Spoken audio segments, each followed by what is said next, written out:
तो हम लोगों ने चरक चिकित्सा पहला अध्याय रसायन अध्याय के बारे में स्टार्ट किया था। रसायन चिकित्सा में सबसे पहला पाद जो हम लोग शुरू किए थे अभय अमल की रसायन पादम। आज हम उसी क्रम में आगे निकलेंगे। हम लोगों ने कल पढ़ा कि चारों चैप्टर के नाम, इन सेंस चारों पादों के नाम क्या हैं और उनमें कितने कितने टोटल योग हैं, इवन रसायन में टोटल योग कितने हैं, ये सारी बातें हम लोगों ने कल चर्चा किया है ना। इवन यही नहीं, हम लोगों ने कल भेषज के पर्याय के बारे में भी चर्चा किया और हमने आपको बताया कि भेषज के पर्याय टोटल कितने होते हैं, उनका मतलब क्या है ना। अब उसी क्रम में आज आगे निकलेंगे भेषज के भेद के बारे में। हमने कल आपसे बताया कि जो मेडिसिन का पर्याय होता है अर्थात भेषज का पर्याय होता है वो टोटल 9 होता है और वो 9 कौन कौन होता है ये भी हमने आपको बताया, हूबहू बताया। आज उसी क्रम में आगे निकलेंगे। हमने बताया भेषज के पर्याय के बारे में, आज हम आपको बता रहे हैं भेषज के भेद के बारे में अर्थात types of medicine according to चरकाचार्य, यानी आचार्य चरक ने भेषज के 2 भेद बताए। भेषज के 2 भेद कौन है? In the sense type of medicine. हम 2 तरह की दवाइयाँ देते हैं। हम जब मेडिसिन के बारे में बात करते हैं, हम जो दवाइयों के बारे में बात करते हैं वो 2 तरह की दवाइयाँ देते हैं और ये कोई नई बात नहीं है, ये बात आप भी जानते हैं। इस बात का एप्लीकेशन हम आपको बताना चाहेंगे क्योंकि ये बात आप जानते हैं कि आयुर्वेद का प्रयोजन हमारा क्या है कि स्वास्थ्य रक्षण आतुरस्य विकार प्रशमन है। इन द सेंस की स्वस्थ व्यक्ति के स्वास्थ्य की रक्षा करना। हम स्वस्थ व्यक्ति के स्वास्थ्य की रक्षा करना चाहते हैं तो हमें कुछ दवाइयों की जरूरत पड़ सकती है क्या? दवाई जरूर कहें चाहे ना कहें, इन द सेंस की हम रसायन या वाजीकर की हमें जरूरत पड़ सकती है क्या? बिल्कुल पड़ सकती है। और अगर आप बीमार होते हैं तो उस बीमारी को ठीक करने के लिए हमें दवाइयों की जरूरत पड़ती है, यानी हम व्याधि की चिकित्सा करते हैं। वही बात यहाँ पे सेम लिखा है, उसी बात का एप्लीकेशन देखो कितना बढ़िया लिखा। यानी जो भेषज होता है, जो मेडिसिन होता है वो 2 प्रकार का होता है। पहला स्वस्थ ओजस्करम, 2 टाइप है। भेषज के 2 भेद कौन कौन होते हैं?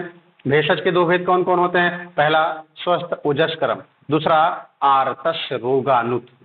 पहला है स्वस्थ ओजस्करम, दूसरा है आर्तस रोगानुत। स्वस्थ ओजस्करम अर्थात जो स्वस्थ व्यक्ति की ऊर्जा में, जो स्वस्थ व्यक्ति को ऊर्जा प्रदान करे। स्वस्थ ओजस्करम स्वस्थ व्यक्ति को ऊर्जा प्रदान करे या स्वस्थ व्यक्ति को ओज प्रदान करे, बात बराबर है। स्वस्थ व्यक्ति को ऊर्जा प्रदान करे या स्वस्थ व्यक्ति को ओज प्रदान करे, वही है स्वस्थ ओजस्करम। अर्थात हम स्वस्थ व्यक्ति को ओज प्रदान कर रहे हैं, स्वस्थ व्यक्ति को ऊर्जा प्रदान कर रहे हैं, जिसकी वजह से स्वास्थ्य की रक्षा होती है। और हमारा आयुर्वेद का प्रयोजन यही तो है पहला, कि स्वास्थ्य रक्षण, स्वस्थ व्यक्ति के स्वास्थ्य की रक्षा करना हम किससे करते हैं? रसायन और वाजीकरण का प्रयोग करके करते हैं। सही बात है, सही बात है। इन द सेंस की भेषज के भेद कितने बताए? टोटल 2 बताए। पहला कौन है? स्वस्थ ओजस्करम। दूसरा क्या है?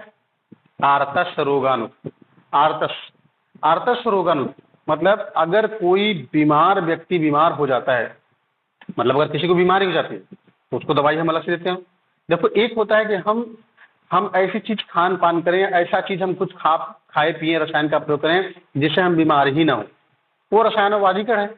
रसायन और प्रॉपर अगर रसायन का सेवन करते हैं, प्रॉपर वाजीकरण का सेवन करते हैं तो आप बीमार नहीं होंगे। और अगर आप गलती से बीमार पड़ भी गए, आर्तस रोगानुत अर्थात व्याधि की चिकित्सा करना, व्याधियों का उपशमन करना, रोगों को दूर करना, ये होता है आर्तस रोगानुत। तो 2 प्रकार की दवाई हो गई। एक दवाई तो वो जो हमें हमारे स्वास्थ्य की रक्षा करता है, हमारे स्वस्थ व्यक्ति को ऊर्जा प्रदान करता है, स्वस्थ व्यक्ति को ओज प्रदान करता है, यानी हमको बीमार ही नहीं होने देता। तो पहला ये हो गया। दूसरा क्या है? अगर आप बीमार गलती से हो गए तो आर्तस रोगानुत अर्थात व्याधि उपशमन अर्थात रोगों को दूर करना। क्लियर है? तो अगर आपसे कोई क्वेश्चन पूछे ये बताओ भेषज के पर्याय चरक ने कितने बताए, तो उसका आंसर 9 जाएगा। पता है आपको? अगर तुमसे कोई पूछे भेषज के भेद कितने बताए चरक में, तो आंसर 2 जाएगा। पहला कौन? स्वस्थ ओजस्करम। दूसरा कौन? आर्तस रोगानुत। पहला का एप्लीकेशन हमने बताया रसायन और वाजीकरण जिसमें आते हैं, आर्तस रोगानुत में व्याधि उपशमन के लिए जो हम दवाइयाँ देते हैं। कई बार जब आप इन द सेंस की श्लोक के बारे में बात करते हैं, वैसे पूछता नहीं लेकिन ये बात हमें पता होना चाहिए। अगर ये टाइप आपको पता है, अगर इनका भेद हिंदी में पता है ना, तो आप श्लोक फटाक से पकड़ ले जाएंगे। कुछ है ही नहीं श्लोक में, यही हमने तोड़ के श्लोक तो लिखा है, हम कुछ नया थोड़ी लिख दिए, हम श्लोक तोड़ के लिखे हैं। तो श्लोक जब आप बुक में पढ़ेंगे ना इसी श्लोक को, तो आता है श्लोक क्या लिखा है? भेषजम द्विविधम च तत्।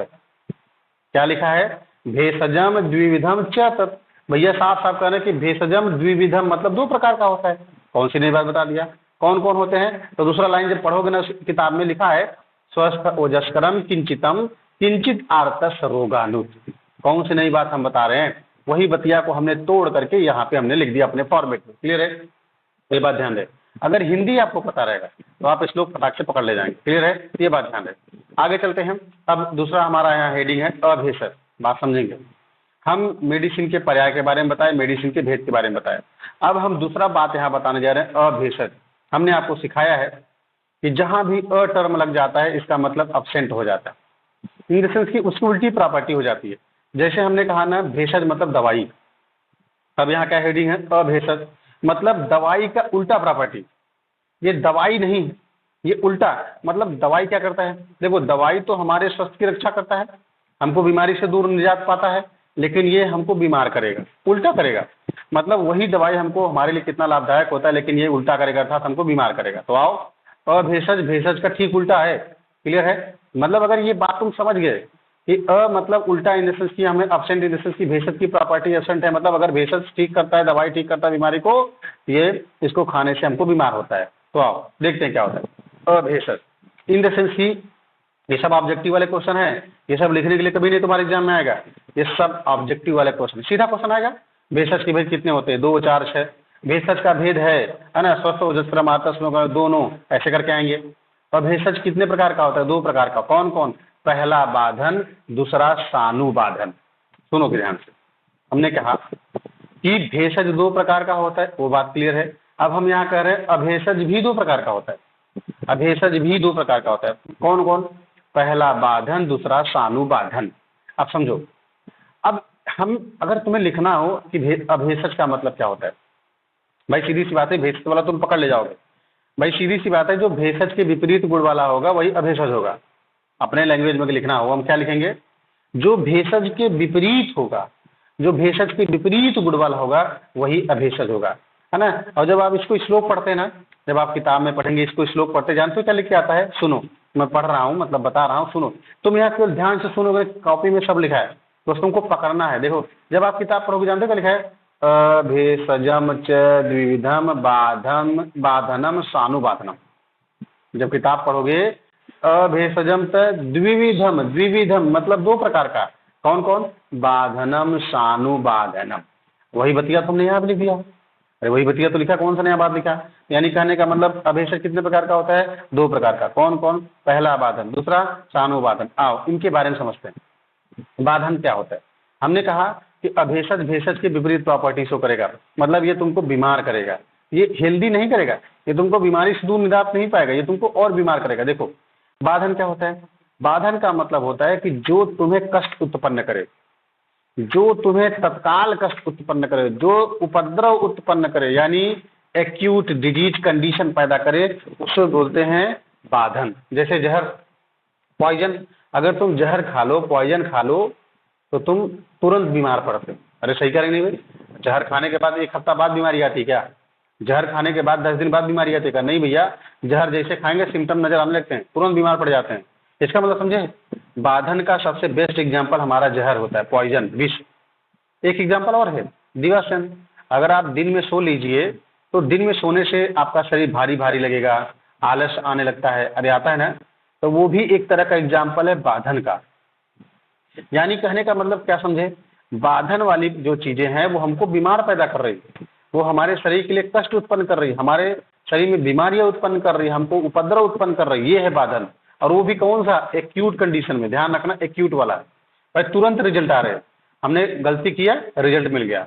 अब देखो सानुबाधन है तो ये भी दिक्कत करेगा, दिक्कत तो ये भी करेगा, लेकिन ये थोड़ा सा क्रॉनिक लेवल पे। वो एक्यूट कंडीशन था लेकिन ये क्रॉनिक लेवल पे।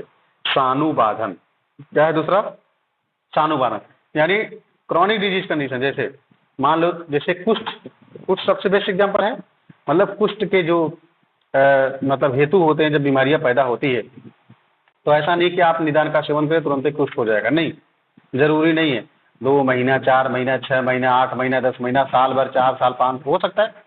यानी ये तुरंत पैदा ना होकर के कुछ देर बाद उत्पन्न करते, बीमार पैदा करते हैं, इसी को बोलते हैं सानुबाधन। इसका मतलब समझे? अगर तुमको कहना हो, क्या कहोगे? जो कालांतर में कष्ट उत्पन्न करे। कालांतर मतलब कुछ टाइम बाद, कुछ समय बाद, कुछ साल बाद, कुछ महीने बाद, कुछ हफ्ते बाद, और हमने क्या बाधन के बारे में क्या कहा, जो तत्काल कष्ट उत्पन्न करे, जो तत्काल उपद्रव उत्पन्न करे उसे कहते हैं बाधन। क्लियर है? यानी कहने का मतलब एक्यूट डिजीज कंडीशन जो होती है वो बाधन होता है, क्रॉनिक डिजीज कंडीशन जो होती है वो सानुबाधन होता है। सबसे बेस्ट एग्जांपल अगर मैं कहूँ सानुबाधन का तो कुष्ठ वाला बीमारी जो तुम पढ़ चुके हो। दूसरा होता है दूषी विष। दूषी विष के बारे में भी तुम पढ़े होगे, जानते होगे। दूषी विष हमारे शरीर में पड़ा रहता है, ज़्यादा दिक्कत पैदा नहीं करता, बहुत समय बाद अगर बहुत ज़्यादा बढ़ जाता है दूषी विष तब जा करके हमको दिक्कत पैदा करता है, उसे बोलते हैं सानुबाधन। क्लियर है? तो भेषज किसे कहते हैं, एकदम कंफर्म हो जाओ कि स्वस्थ ओजस्करम आर्तस रोगाणु, है ना। दूसरा अभेषज। अभेषज किसे कहते हैं, भेषज के ठीक विपरीत वाली प्रॉपर्टी वाला अभेषज। कितने प्रकार का होता है, 2 प्रकार का होता है। कौन कौन होता है, पहला बाधन, दूसरा सानुबाधन। तो आज के बाद याद रहेगा, भेषज कितने प्रकार का, 2 प्रकार का। कौन कौन, स्वस्थ ओजस्करम आर्तस रोगाणु। अभेषज कितने प्रकार का, 2 प्रकार का। कौन कौन, पहला बाधन, दूसरा सानुबाधन। क्लियर है? अब चलते हैं। अब देखो एक बहुत अच्छी बात और बहुत सुंदर बात लिखा है जो कई बार आपके दिमाग में क्वेश्चन आता है और इस बात का आंसर यहाँ पे आप निकालते हैं। आपके दिमाग में कई बार क्वेश्चन आएगा कि what is the basic difference between रसायन एंड वाजीकरण। हालांकि हमने चरक और सुश्रुत वाली बार बताया था, लेकिन और भी बातें हम आगे आपको बताते रहेंगे। लेकिन पहली बात सुनो, रसायन और वाजीकरण में सबसे बेसिक डिफरेंट क्या होता है, अभी यहाँ सुन लो। बाकी जब हम पढ़ाएंगे ना, जब मतलब रसायन और वाजीकरण दोनों पढ़ लोगे तब तुमको ये बात ज़्यादा समझ आएगी, है ना। ऐसा क्यों कह रहा हूँ, तो पहले अभी सुन लेता है तब बताएंगे। देखो रसायन जो होता है, जो हम रसायन का प्रयोग करते हैं, ये हमारे शरीर में सात्विक गुण को इंक्रीज करता है। अब सत्व गुण क्या होता है, रज गुण क्या होता है, तम गुण क्या होता है, ये बात तुमसे बेहतर कोई नहीं जानता, सब जानते हो। इन द सेंस की रसायन का प्रयोग करने के बाद हमारे जो सत्व रज तम, इन द सेंस की जो मानस भाव है, रसायन का प्रयोग करने से हमारे शरीर में सत्व गुण की वृद्धि होती है। लेकिन वही वाजीकरण राजसिक गुण की वृद्धि करता है। यानी कहने का मतलब, ऐसे अगर मैं एक लाइन में कहूँ, जैसे जो वाजीकरण वाला भाव होता है इन सेंस की जब मैथुन कर्म से कोरिलेट करते हैं, जब पढ़ाएंगे तो बताएंगे, है ना। यानी वाजी वाला भाव इन सेंस की जो हम अश्व से संबंधित करते हैं, इन द सेंस मैथुन से संबंधित बात करते हैं। जब मैथुन की बात आती है ना, इन द सेंस की सेक्सुअल की बात आती है, जब सेक्सुअल एक्ट की बात आती है ना, तो सेक्सुअल इंटरकोर्स की जब बात आती है तो हम वो सात्विक भाव में नहीं होते उस टाइम। जब सेक्स की बात आती है, जब सेक्सुअली बात आती है, तो हमारे जो मन का भाव होता है वो राजसिक वाला होता है। तो जो वाजीकरण वाला भाव है, पूरा का पूरा डिपार्टमेंट ही सेक्सुअलॉजी वाला है, तो पढ़ेंगे। लेकिन यहाँ पे इस बात को थोड़ा सा मैंने हिंट दिया ताकि आपको समझ में आए। यानी कहने का मतलब, अब रसायन के बारे में भी अब अभी आप नीचे में बताऊंगा ना, जब मैं रसायन की प्रॉपर्टी बताऊंगा तो आपको साफ साफ समझ आएगा कि नहीं साहब ये बात सही लिखा है।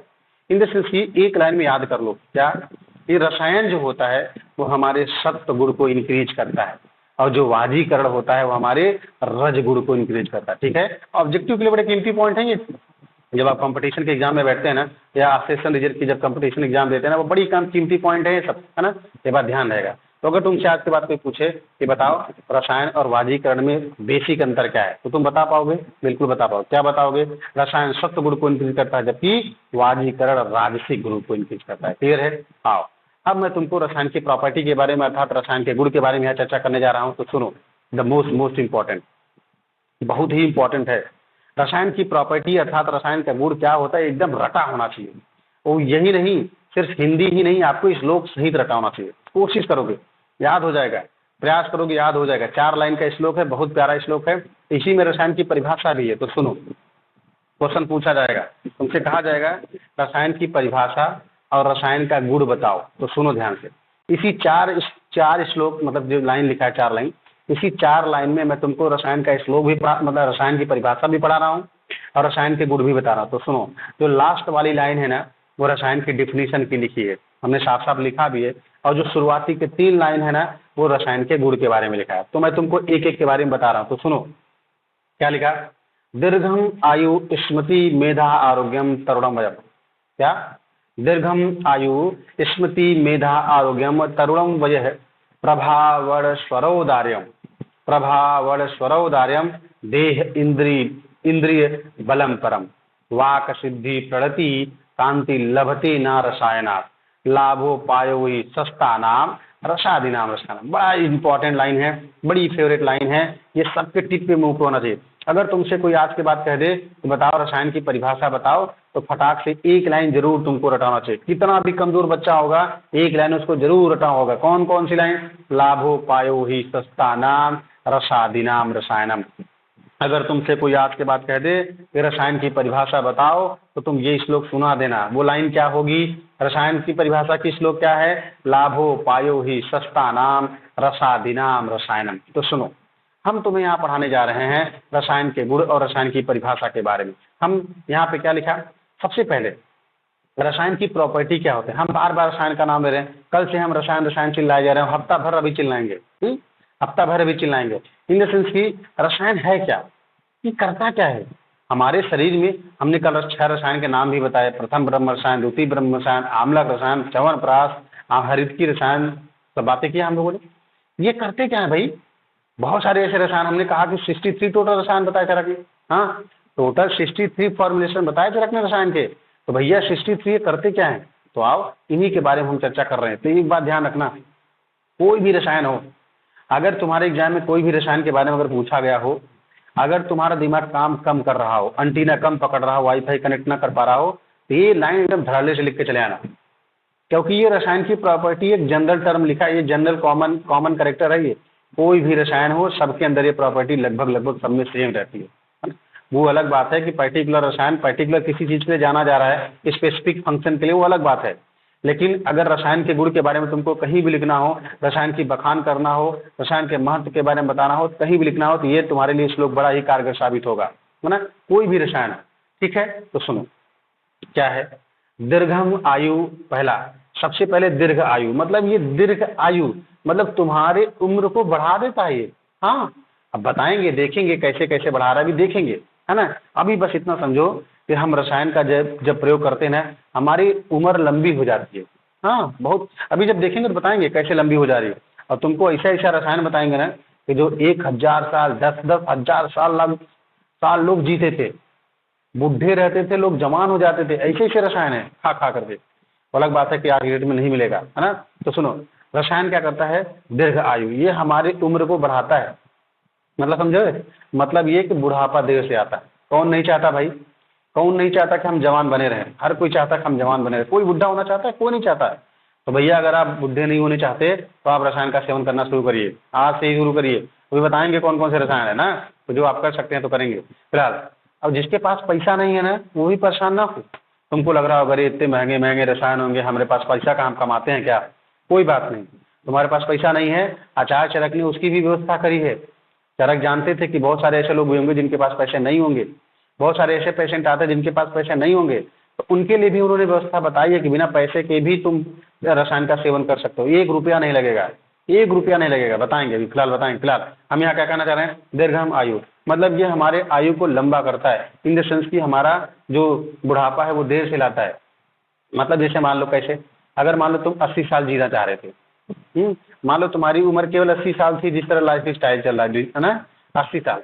अब जैसे मान लो तुम 80 साल तुम जीते, अब पता चला तुम रसायन का सेवन करते करते करते करते हो सकता है तुम्हारी उम्र 20 साल बढ़ जाए, हो सकता है तुम 100 साल पे मरो, हो सकता है, बिल्कुल हो सकता है। अभी बताएंगे आगे, सब समझ आएगा वो चीजें।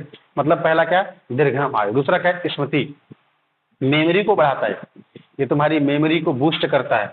और लिखा मेधा आरोग्यम, ग्रेस्पिंग पावर, मेमोरी पावर, इन सबको बढ़ाने में मदद करता है। आरोग्यम, तुमको रोगों से निजात देता है, तुमको हेल्दी बना कर रखता है। अभी तो मैंने बताया भी, है ना, स्वस्थ ओजस्करम के बारे में, रसायन की प्रॉपर्टी और वाजीगढ़ की प्रॉपर्टी उसी में तो आ रही थी।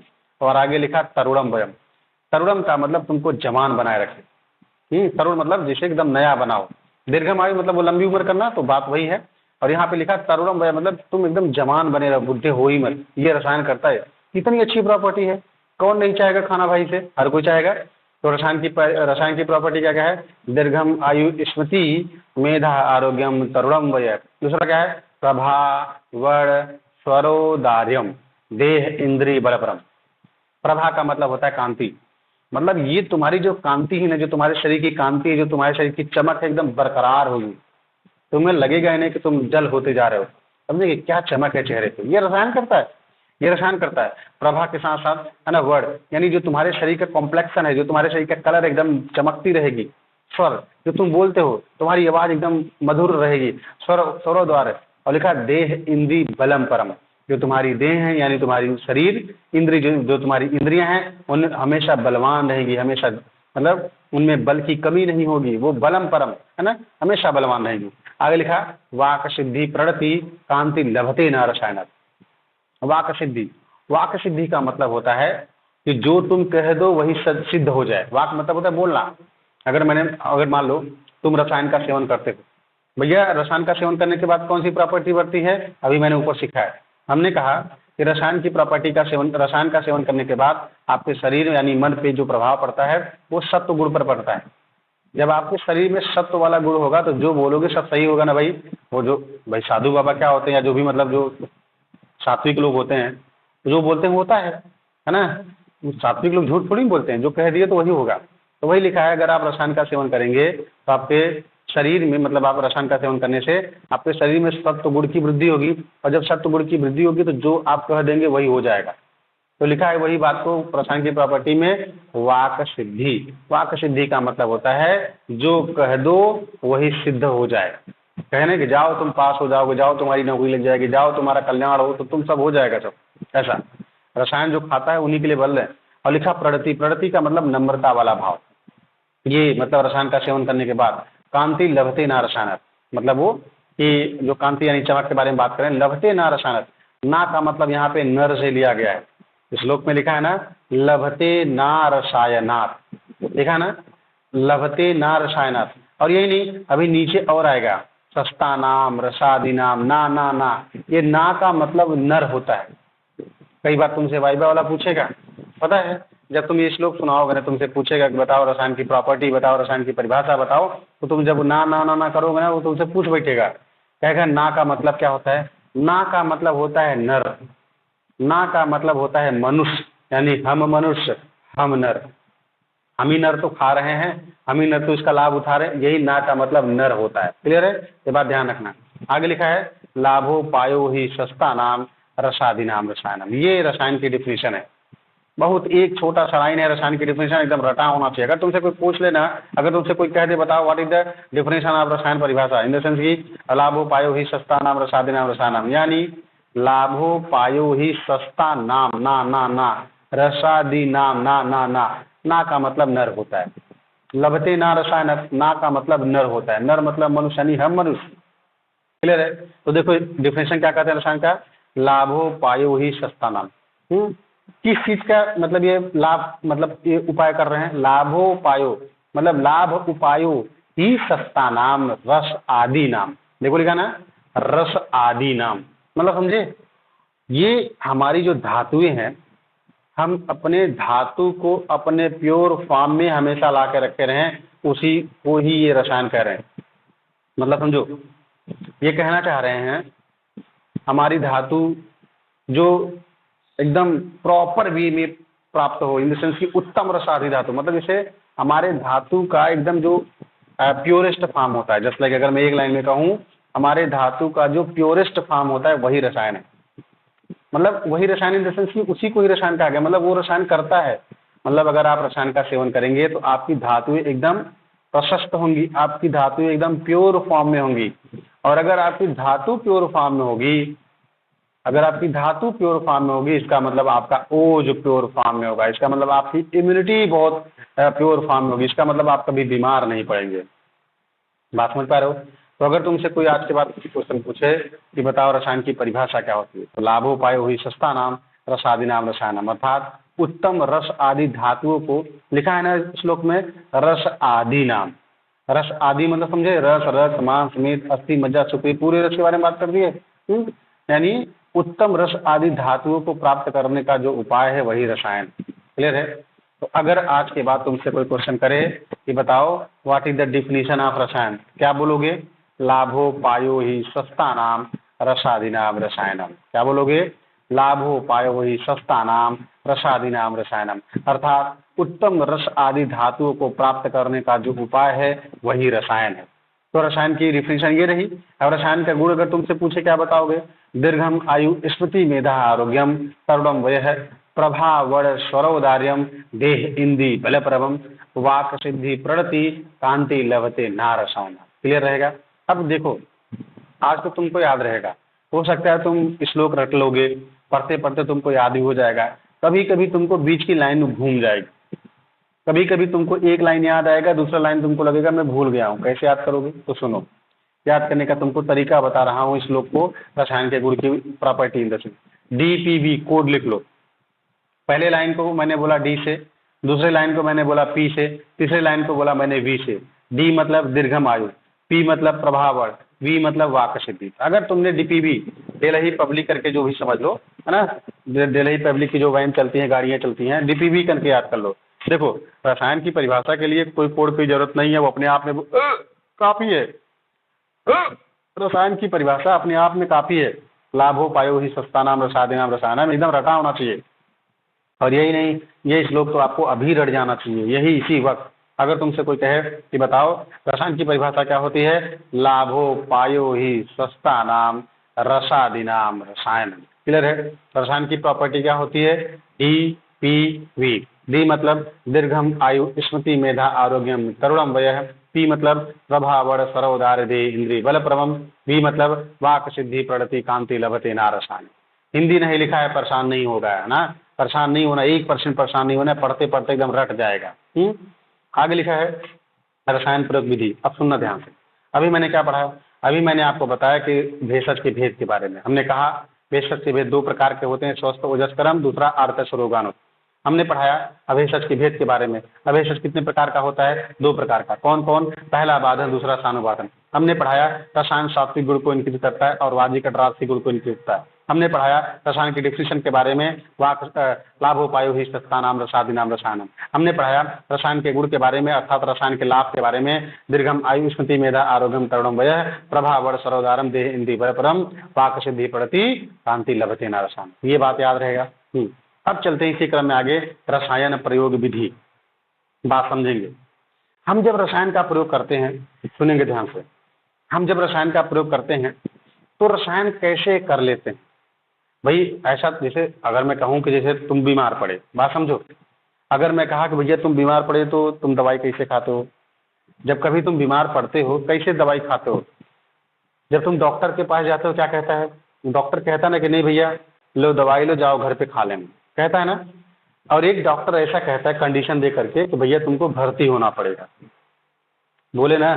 जैसे मान लो तुम्हारा लूज मोशन हो रहा है, लूज मोशन हो रहा है, अगर लूज मोशन की कंडीशन बहुत वर्स्ट नहीं है, अभी नॉर्मल कंडीशन में है, तो तुमको डील किया जा सकता है, तो तुमको ORS दवाई सवाई दे करके भेज देगा। अरे यही होता है, तुम्हारा लूज मोशन अगर हो रहा है, ORS दवाई सवाई दे करके भेज देगा, जाओ दवाई घर पे खाओ, ठीक हो जाओगे। एक तरीका ये है। दूसरा तरीका ये है कि भैया तुम्हारा लूज मोशन की कंडीशन बहुत खराब है, बात समझना, बहुत एकदम सटीक एग्जाम्पल बता रहा हूँ। तुम्हारा लूज मोशन बहुत खराब है, मतलब बहुत स्थिति बहुत खराब है, तुमको भर्ती होना पड़ेगा। ठीक वैसे ही रसायन का प्रयोग करते हैं हम लोग, एकदम वैसे ही। अब पता है, अच्छा जब पेशेंट भर्ती होता है तो उसकी अलग बात होती है, भर्ती होगा उसकी अलग बात है, उसके फायदे अलग हैं।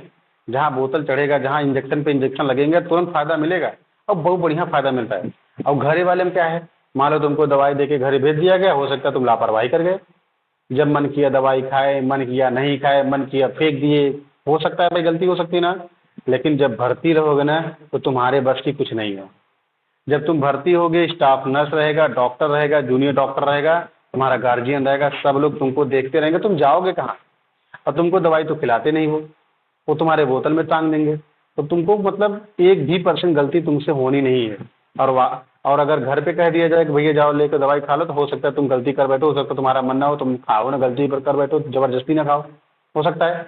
ऐसे ही हमारे इस रसायन में, तो सुनो, रसायन प्रयोग किया जाता है 2 प्रकार से। पहला पूछा जाता है, तुम्हारे एग्जाम में आएगा, कहेगा बताओ निम्न में से ऐसा कौन सा विधि है जो रसायन प्रयोग विधि है? कितने प्रकार से किया जाता है? 2 प्रकार। कौन कौन है? देखो, पहला है कुटी प्रावेशिक, दूसरा है वातातापिक। सुनो ध्यान से, पहला है कुटी प्रावेशिक, दूसरा है वातातापिक। ठीक वैसे ही जैसे मैंने कहा कि तुमको भर्ती होना पड़ेगा, है ना, जैसे मैंने कहा तुमको भर्ती होना पड़ेगा, तो वही है कुटी प्रावेशिक, वही है कुटी प्रावेशिक। और मैंने कहा कि तुमको ORS या दवाई दे करके, एंटीबायोटिक या जो भी XYZ है ना, सिम्टोमेटिक, हम तुमको भेज देंगे घरे, वही है वातातापिक। सुनो अब ध्यान से, रसायन का प्रयोग हम लोग जब करते हैं, अच्छा ये रसायन बड़े महंगे आते हैं, ये रसायन की कास्ट बहुत महंगी होती है।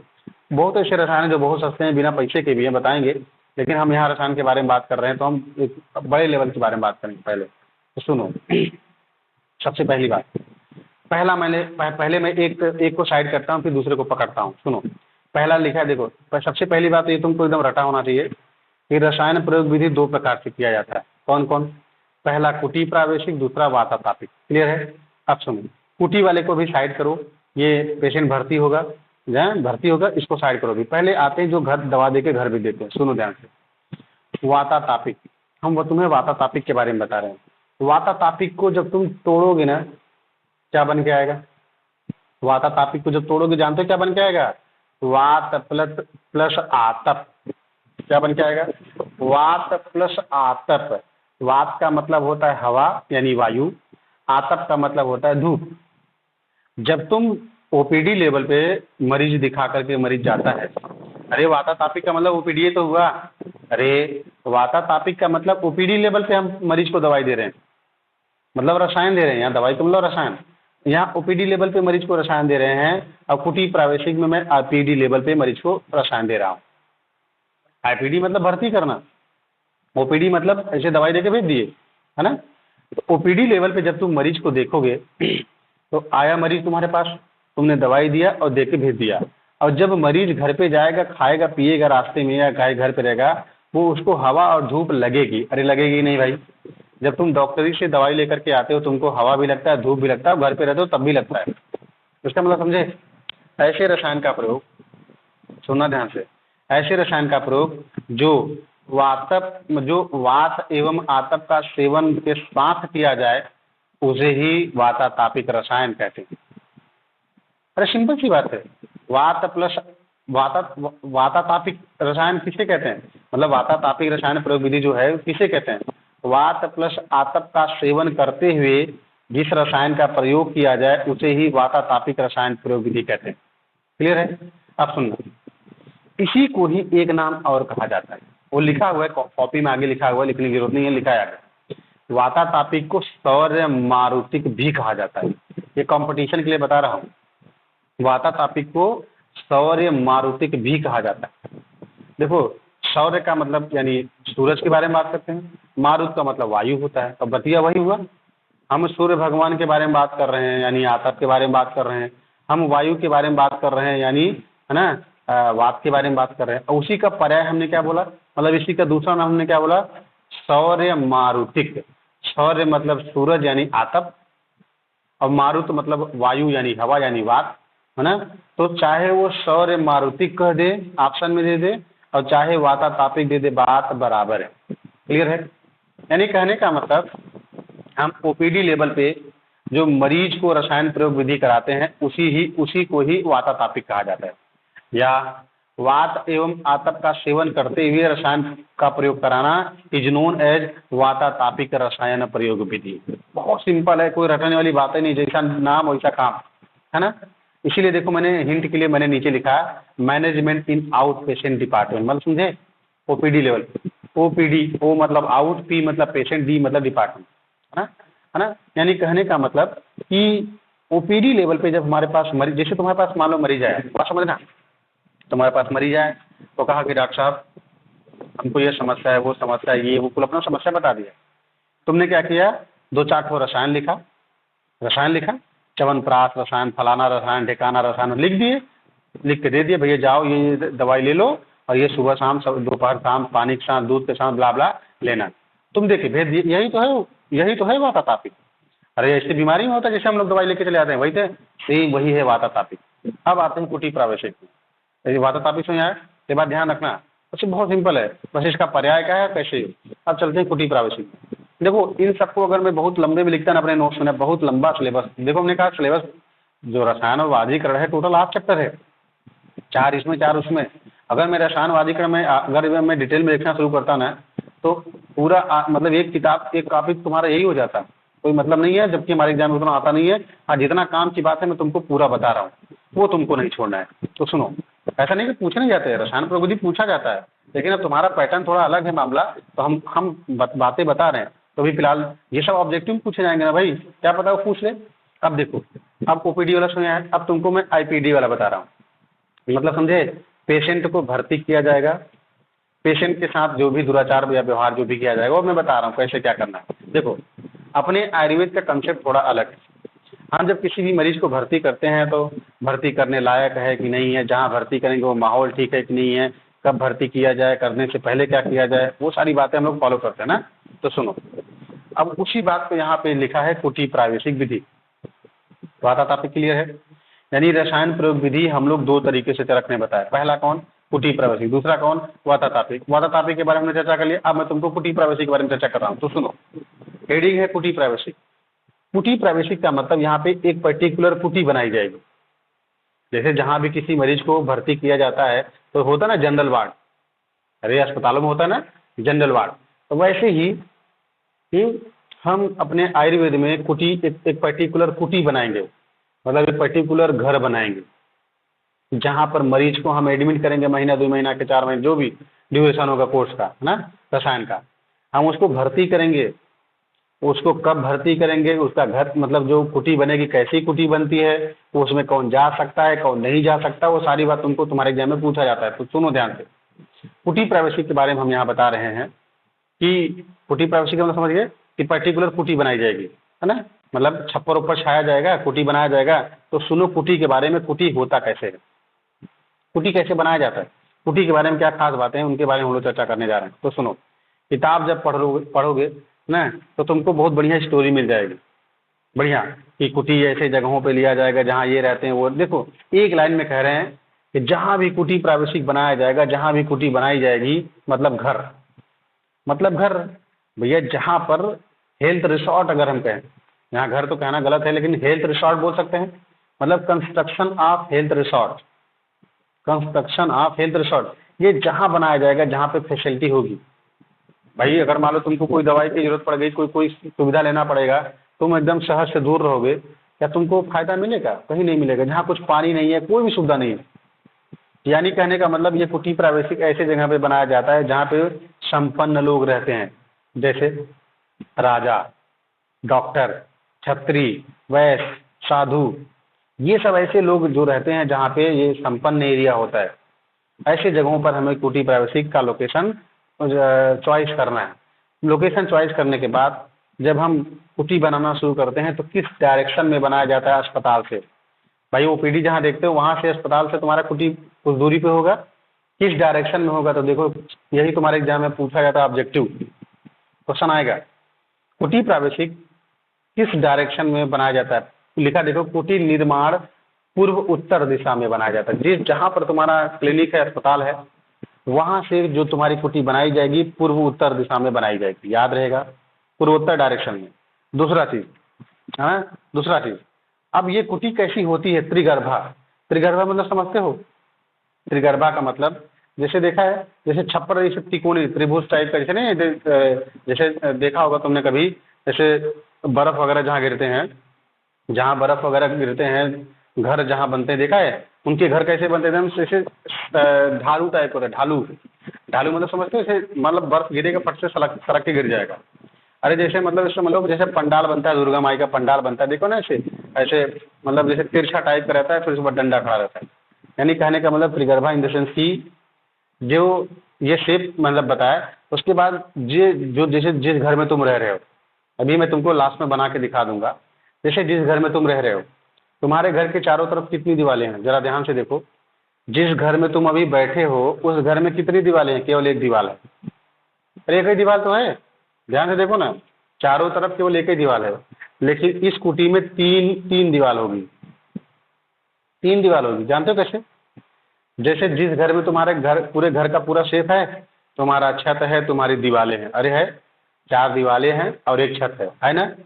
इसी दीवार और छत को तुमको 3 फॉर्मेट और बनाना है, थोड़ा सा गैप दे करके फिर दीवार, थोड़ा सा गैप दे करके फिर दीवार चारों तरफ, और ऐसे थोड़ा सा गैप दे करके फिर छत। भैया जब दीवार खड़ा होगा तो छत भी खड़ा होगा ना उसका।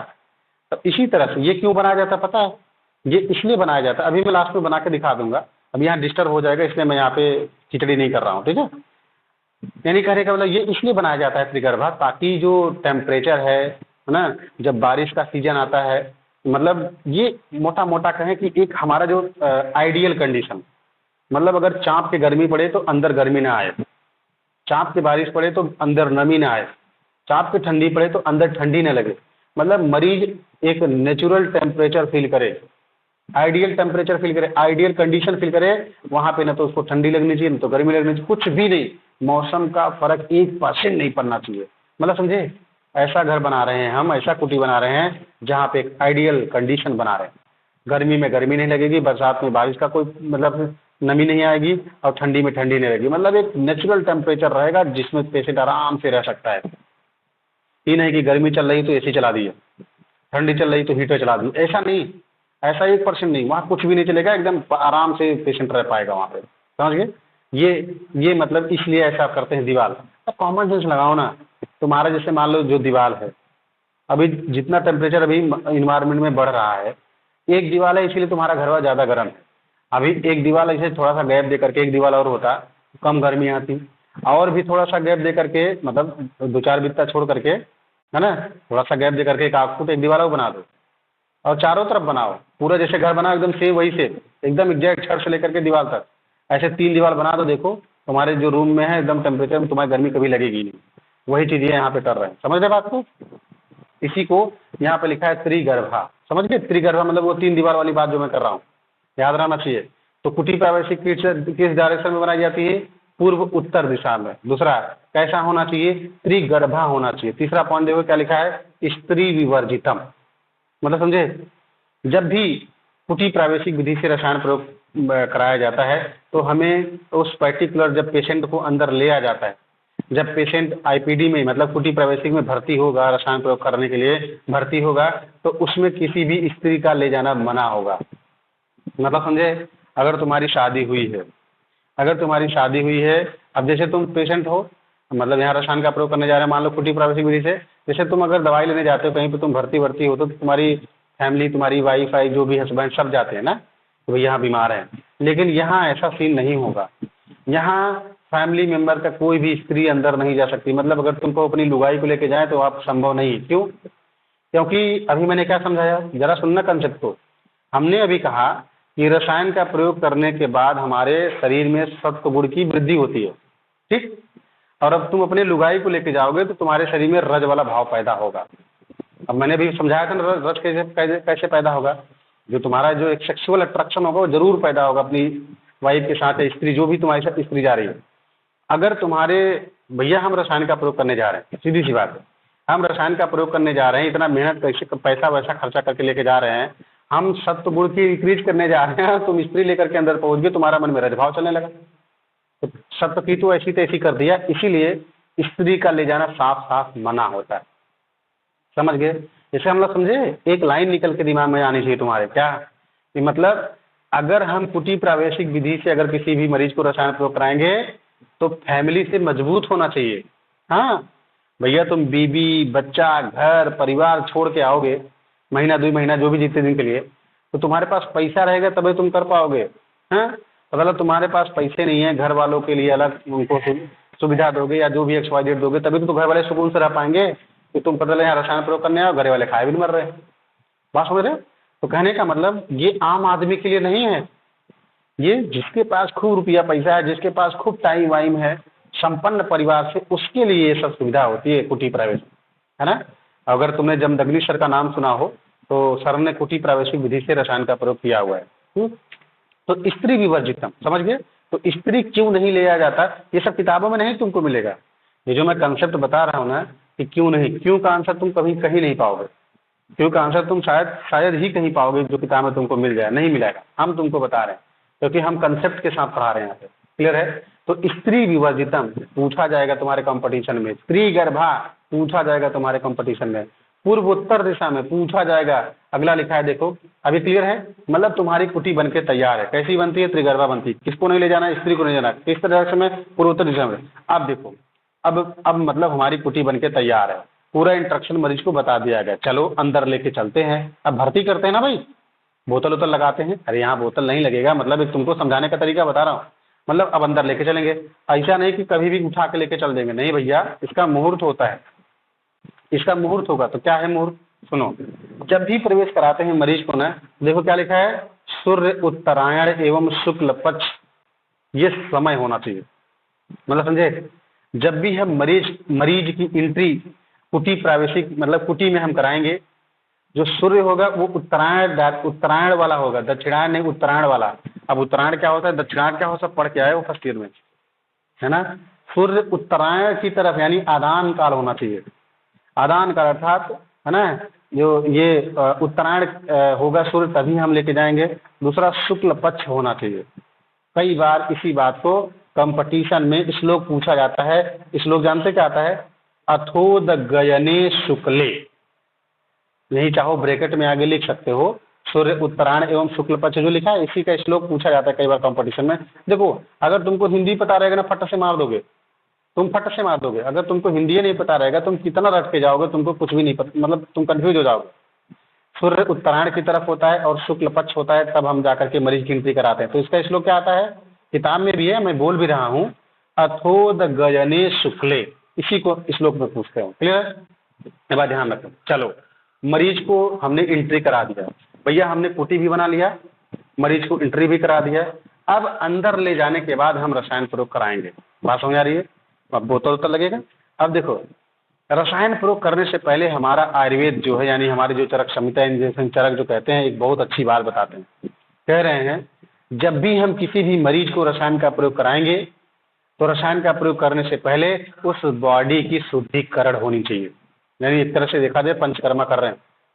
बहुत सही बात कर रहे हैं। अरे सीधी सी बात है, क्यों कर रहे हैं भाई, तुम्हारा शरीर बहुत गंदा वाला है, तुम्हारे शरीर में कोई ना कोई दिक्कत है, तभी तुम रसायन का प्रयोग करने आ रहे हो ना। तो तुम्हारे शरीर में हम रसायन का प्रयोग करने जा रहे हैं, और तुमको पता है कि रसायन बहुत महंगे आते हैं, बहुत महंगे आते हैं, है ना। अभी दिखाएंगे कितने महंगे महंगे रसायन हैं, बहुत महंगे आते हैं। अब सोचो जरा, इतनी महंगी रसायन प्रयोग करने जा रहे हैं, अब पता चला तुम्हारी अग्नि अच्छी नहीं है, तुम्हारे स्रोतस नहीं अच्छे हैं, है ना, तुम्हारा मतलब शरीर की जो डाइजेस्टिव क्षमता है वो सब कमजोर है, तो तुम पता चला दवाई खाए तुम्हारा पचा ही नहीं, गलती हो सकती है।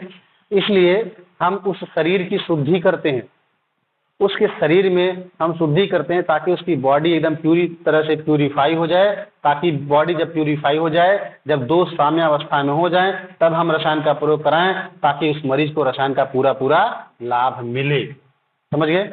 इसका मतलब रसायन प्रयोग करने से पहले हमें हर मरीज का बॉडी का शोधन करना चाहिए। अब सुनना ध्यान से, यहीं पे तुमको कंसेप्ट सिखा रहे हैं। जैसे सुने होंगे ना, अब तुम्हारे दिमाग में ये जो मैंने बोला ना कि इबरी रसायन प्रयोग बिफोर बॉडी शोधन इज कंपल्सरी, है ना। क्यों मैंने बताया। अब जरा सोचो, च्यवनप्राश भी एक रसायन है, च्यवनप्राश रसायन है ना। च्यवनप्राश रसायन सब खाते हैं, पूरी दुनिया खाती है, हर घर में च्यवनप्राश रखा है, लेकिन कहते हैं अरे कुछ होता नहीं है। क्यों होगा भाई, क्यों होगा। रसायन का प्रयोग ऐसे थोड़ी नहीं किया जाता है। रसायन का प्रयोग जब भी किया जाता है, पहले बॉडी का प्यूरिफिकेशन किया जाता है, तब रसायन खाया जाता है। अब यहाँ रसायन जब मन किया तब खाएं, जय चम्मच किया तय खाएं, जय मन किया तय, मतलब कोई नियम ही नहीं है, कोई कानून ही नहीं है, बस खाए जा रहे हैं खाए जा रहे हैं। ऐसे नहीं फायदा होगा भाई। रसायन का प्रयोग करने से पहले हमें अपने बॉडी का शुद्धिकरण करना होगा, हमें अपने बॉडी का शोधन करना होगा, तब जा करके रसायन का पूरा लाभ पाओगे। तो ध्यान रखना, जब भी किसी भी मरीज को रसायन तुम दोगे, जब भी किसी भी मरीज का तुम रसायन दोगे, इस बात का तुमको अंदाजा होना चाहिए कि हमें पहले उस बॉडी की शुद्धिकरण होगी, तब जाकर के हम रसायन का प्रयोग करेंगे। अगर अरे ठीक वैसे ही जैसे तुम गंदे कपड़े पे नील चढ़ा रहे हो। हाँ, अरे जैसे तुम गंदा कपड़ा हो, गंदे कपड़े पे नीली कलर की तुम नील चढ़ा रहे हो, तो वो नीलवा चढ़ेगा क्या भाई। अरे बोलो भाई, अगर गंदे कपड़े पे तुम नील चढ़ाओगे, क्या वो नील चढ़ेगा क्या, नहीं चढ़ेगा। ठीक वैसे ही रसायन का प्रयोग, अगर आपकी बॉडी शुद्ध नहीं है, आपके बॉडी में अग्नि का स्टेटस अच्छा नहीं है, स्रोतस अच्छे नहीं है, पूरे ब्लॉक हैं, क्या तुम्हारे रसायन का प्रयोग पूरा जब करोगे तो क्या लाभ तुमको मिलेगा क्या। जब तुम्हारी अग्नि अच्छी नहीं है तो डाइजेशन नहीं होगा, और जब डाइजेशन नहीं होगा तो उसका पाचन नहीं होगा, जब पाचन नहीं होगा तो काहे का रसायन, समझ रहे बात को। इसीलिए जब भी हम किसी भी रसायन एवं वाजीकरण का जब भी प्रयोग करते हैं, ये बात ध्यान दें, बहुत बहुत इंपॉर्टेंट बात बताने क्लिनिकली बता है। जब तुम प्रैक्टिस करोगे ना, तो तुमको सब याद रहेगा। ये दवाई है, ये दे दो, ये दवाई है, ये दे दो, ये बीमारी दे दो। तुम देना तो तुमको सब आता है, लेकिन तुमको यही नहीं पता रहेगा देने से पहले क्या किया जाता है। अगर तुम किसी मरीज को रसायन खिला रहे हो, चाहे वो कोई भी रसायन हो, तो हमें उससे पहले उस बॉडी की शुद्धिकरण के बारे में जरूर विचार करना चाहिए। शुद्ध है तो कोई बात नहीं शुद्ध है तो शुद्ध करो। समझ रहे बात को। कई बार इस तरह के मरीज आते हैं, कहते हैं डॉक्टर साहब हम फलाने के यहाँ दवाई ले रहे, यही दवाइयाँ तो नहीं दे रहे हैं, लेकिन आराम नहीं मिला। वो इसलिए नहीं मिला क्योंकि उसने वही सेम रसायन दिया था, क्योंकि उसने शुद्धिकरण नहीं किया था, और तुमने शुद्ध कर दिया, आराम मिल गया उसे। अरे बात समझ पा रहे हो क्या? ये बात ध्यान रखना, आज के बाद ये कंसेप्ट याद रखना कि जब भी तुम क्लिनिकल प्रैक्टिस करोगे या किताब कापी जब भी लिखोगे, जब भी तुम क्लिनिकल प्रैक्टिस करोगे, जब भी किसी मरीज को रसायन एवं वाजीकरण का प्रयोग कराओगे, दोनों में एप्लीकेशन होता है, दोनों में अप्लाई होता है, तब रसायन या वाजीकरण का प्रयोग करने से पहले उस बॉडी की शोधन जरूर करोगे, तब तुमको पूरा लाभ मिलेगा। अदरवाइज तुम दुनिया भर की चौंपरास खा लो, कभी भी जवान नहीं होगे। समझ गए? चलो अब देखो, अब मरीज को अंदर ले गए, हमको पता है भैया त्रिगर्भा रहता है, मतलब स्त्री नहीं जाएगी, ऐसा वैसा सब पता चल गया कब जाना है। अब उसकी शुद्धिकरण करनी है, तो कैसे करेंगे? सुनो, ये कोशिश करोगे, याद होना चाहिए कंपटीशन के लिए। कंपटीशन में पूछा जाता है, क्या पूछा जाता है? सुनो, लिखा है रसायन का प्रयोग करने से पहले हम बॉडी का शुद्धिकरण करेंगे। शुद्धिकरण कैसे करेंगे? देखो क्या कहा है, आमलकी, हरितकी, सोंठ, पिपली, बचा, बिडंग, हरिद्रा, सैंधव। अब तुमको लग रहा हो ये तो बहुत लंबा है, कैसे याद करेंगे? तो सुनो ध्यान से देखो, त्रिफला में एक चीज छटका है, बाकी दो चीज है, हरितकी, आम्लकी, विविधकी नहीं है। तो मोटा मोटा एक दिमाग में क्लियर करो, मतलब वो लेके आओ, तो त्रिफला वाला पार्ट है हरितकी, आम्लकी। अब देखो बचा, बिडंग, हरिद्रा, ये तुमको ऐसे राइमिंग में याद हो जाएगा, BBH, बचा, बिडंग, हरिद्रा, और सोंठ, पिपली, दीपन पाचन, सोंठ, पिपली और सैंधव प्लस गुड़ है। ये पूरा हम चूरन बना करके मरीजवा को स्नेहन शोधन करके खिलाते हैं। ध्यान से सुनो, हमने कहा हम बॉडी का शोधन कर रहे हैं, और तुम थोड़ा बहुत पंचकर्मा के बारे में आइडिया है, हम बॉडी का शोधन कर रहे हैं। हम शोधन करने के लिए एक चूरन बनाते हैं। उस चूरन में क्या है? हरितकी है, आम्लकी है, सोंठ है, पिपली है, बचा है, बिडंग है, हरिद्रा है, सैंधव, गुड़ है। इनका चूरन बना के अपने क्लिनिक पे डब्बे में रख लिया तुम, डब्बे में रख लिए, बढ़िया उसका स्नेहन कराया, बढ़िया उसका स्वेदन कराया, देख करके जरूरत है तो जितना उतना कराया। अब तुम स्नेहन शोधन पढ़ चुके हो, तुमको पता है क्यों कराते हैं। स्नेहन कराया, स्वेदन कराया, और स्वेदन कराने के बाद हम उस मरीज को 1 तोला की मात्रा में खिलाने के लिए दे दिए। 1 तोला, 1 तोला बराबर कितना होता है? 1 तोला बराबर 125 mg होता है। यही होता है ना? 1 तोला बराबर, नहीं सॉरी, हम गलती बोल रहे, 1 रत्ती बराबर 125 mg होता है ना? 1 तोला बराबर, है ना, इन द सेंस की 1 तोला की मात्रा में हमने यहाँ पे दिया, है ना? तो 1 तोला हम चूरन, जो यहाँ पे पूरा जो क्वांटिटी है, और यही तुम्हारे एग्जाम में पूछा जाता है, यही तुम्हारे एग्जाम में पूछा जाता है। तुम्हारे एग्जाम में पूछा जाता है, क्या पता है कि जब रसायन का प्रयोग कराते हैं, रसायन का प्रयोग करने से पहले जब हम शोधन करते हैं, उसका डोज कितना होता है? उसका डोज जानते कितना होता है? 1 तोला की मात्रा, यही आता है। ये क्वेश्चन पूछा जाता है, बताओ रसायन प्रयोग कराने से पहले जो हम शुद्धिकरण करते हैं कितना मात्रा देते हैं? 1 तोला, 2 तोला, 4 तोला, 6 तोला, 1 रत्ती, 2 रत्ती, ऐसे याद रहेगा। तो 1 तोला को गोला कर लोगे। अब चूरन, अब ये कोई ऐसा नहीं है, ये तुम अपने क्लिनिक पे भी रखो, ये चूरन बना के अपने क्लिनिक पे रखो। कोई भी मरीज आता है, रसायन का प्रयोग कराना है, बढ़िया डब्बा में, तुम्हारे डब्बा में पूरा चूरन बन के तैयार है, बढ़िया पुड़िया बना के दिए और दवाई भी दी। पहले शुद्धि कर दो, उसको बोलो कि भैया तुमको 2 दिन ये दवाई खानी, उसके बाद ये दवाई चलेगी। समझ गए बात को? तो स्नेह शोधन करने के बाद हमने ये 1 तोला की मात्रा खिला दिया। चलो, हमने मरीज को चूरन खिला दिया, स्नेह शोधन करा करके उस बॉडी को शुद्धि करा दिया।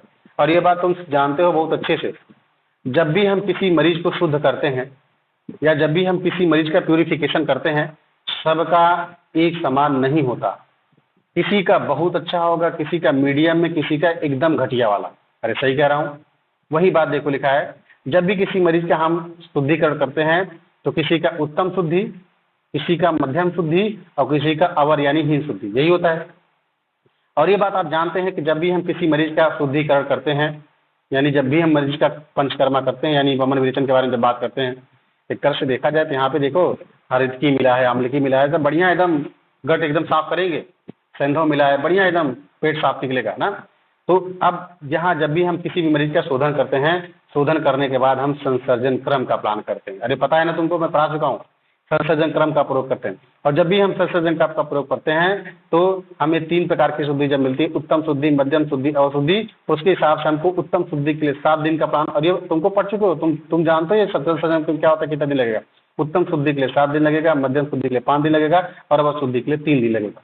ये पूरा का पूरा संसर्जन क्रम का प्लान चलेगा। समझ रहे बात को? यानी बॉडी क्या प्यूरीफाई किया, प्यूरीफाई करने के बाद हमने संसर्जन क्रम का पालन किया। संसर्जन कितने दिन, उत्तम शुद्धि के लिए 7 दिन, मध्यम शुद्धि के लिए 5 दिन चलेगा, अवर शुद्धि के लिए 3 दिन चलेगा, है ना।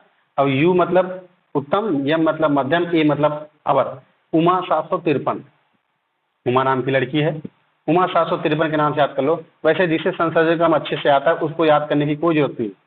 उत्तम के लिए 7 दिन चलता है वहाँ संसर्जन क्रम, अरे याद आ रहा है क्या, उत्तम के लिए 7 दिन चलता है वहाँ। अपने आप जो पया मंड विलेपी चलाते हो, हाँ, जो भी मांस रस यवागु वगैरह जो भी देते हो, याद आ रहा है, कृत मांस अकृत मांस यूज जो भी चलाते हो, तो उत्तम के लिए 7 दिन चलेगा, वही वाला पूरा 7 दिन चलाना है, इसलिए 5 दिन, उसके लिए 3 दिन। ये डाटा तो मतलब पुरानी बात है, जो भी पेया विलेपी चलाते हो याद आए, तो उत्तम के लिए 7 दिन, मध्यम के लिए 5 दिन, अवर के लिए 3 दिन। उसके बाद एक चीज यहाँ पे हमने लिखा नहीं, लेकिन चाहो तो लिख सकते हो, यहीं पे एक लाइन ऐड करना है। यहीं पे संसर्जन क्रम जब हम मतलब यहाँ पे जब करते हैं, मतलब जो देते हैं, क्या देते हैं यहाँ पे, बात समझना। जब हम संसर्जन क्रम जब हम संसर्जन क्रम करा लेते हैं, मतलब संसर्जन क्रम में तो तुमको पता है क्या देना है। संसर्जन क्रम में पेया चलेगा, विलेपी चलेगा, मांस रस चलेगा, यूज चलेगा, वो तुमको पता है, वो कोई बताने की जरूरत नहीं। संसर्जन क्रम करने के बाद कुछ खिलाते हैं क्या यहाँ पे, बिल्कुल खिलाते हैं, एक चीज खिलाते हैं, जानते हो क्या। संसर्जन क्रम करने के बाद घृत से संस्कृत पुरानी जौ को खिलाते हैं।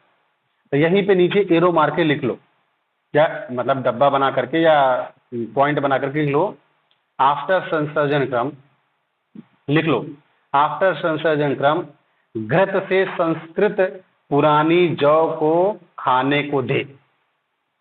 आफ्टर संसर्जन क्रम घृत से संस्कृत संस्कार करके पुरानी जौ को खाने को दे, है ना। मतलब ये पुरानी जौ की यवागु बना करके देते हैं, बात समझना। मतलब घृत से संस्कृत पुराने जौ की यवागु खाने को दे, जौ की यवागु बनाते हैं, ठीक है, ध्यान रखना। तो यवागु खिलाते हैं किसकी, जौ की। पता है कई बार ये कंपटीशन में आता है, लेकिन ये उठा के तो पूछता है कि पोस्ट ऑफ द संसर्जन क्रम आफ्टर रसायन प्रयोग, रसायन प्रयोग करने से पहले जो संशोधन क्रम करते हैं, उसके बाद जो संसर्जन क्रम करते हैं, संसर्जन क्रम करने के बाद हम क्या खानों को देते हैं, यवागु देते हैं, ठीक है, ध्यान रखना। यवागु आंसर जाएगा, यवागु आंसर जाएगा। घृत से संस्कृत पुराने जौ की यवागु बनाई जाती है। अब पूछेगा किसकी यवागु बनती है, तो पुराने जौ की बनती है, ठीक है। ये है साहब आपका, है ना, रसायन प्रयोग विधि, वाता तापिक एवं कुटी प्रावैशिक के बारे में, और इवन रसायन प्रयोग करने से पहले कैसे शुद्धिकरण करना है, और उसके बाद क्या देना है, कितना मात्रा देना है, कितनी शुद्धि देनी है, और शुद्धि यानी संसर्जन करने के बाद हमें क्या खिलाना है, यवागु खिलाया जाता है, ठीक है। ये बात हमको पता होना चाहिए। अब सुनो, एक बात हमको दिखाना थी, हमको यहाँ जो दिखाना चाह रहे थे, वो मैं यहाँ पे तुमको बताना चाह रहा हूँ, तो जरा देखोगे, मैं तुमको बताता हूँ, ये देखता हूँ।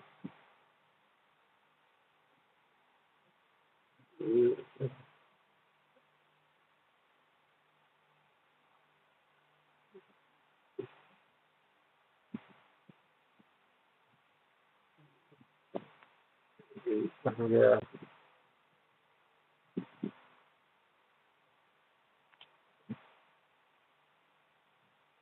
अरे यार क्या हो गया,